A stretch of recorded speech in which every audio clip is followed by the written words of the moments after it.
Once pregnancy confirm అయిన తర్వాత ఎలాంటి ఆహారం తీసుకోవాలి, అంటే ఏవి తినకూడదు, ఎలాంటివి తినొచ్చు అనే దాని గురించి మాట్లాడుకుందాం. అవాయిడ్ చేయాల్సినవి ఏంటంటే స్పైసీ ఫుడ్, తర్వాత అన్కుక్డ్ అంటే లేదంటే ప్రాపర్గా కుక్ చేయకుండా ఉన్న ఫుడ్ని అలాంటివి అవాయిడ్ చేయాలి.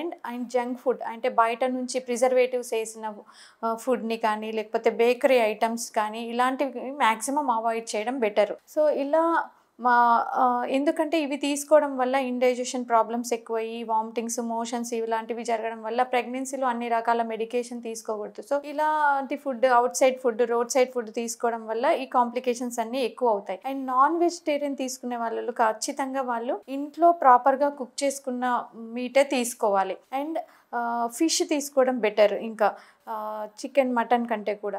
అండ్ ప్రాపర్గా కుక్ చేసుకున్న తర్వాతనే తినాలి. ఎందుకంటే ప్రాపర్గా కుక్ చేసుకోకపోవడం వల్ల ఏమవుతుందంటే కొన్ని రకాల ఇన్ఫెక్షన్స్ అనేవి వస్తాయి. ఈవెన్ మిల్క్ తీసుకునే వాళ్ళు కూడా ప్రాపర్గా బాయిల్ చేసుకుని తర్వాతనే పాలు అనేవి తాగాలన్నమాట.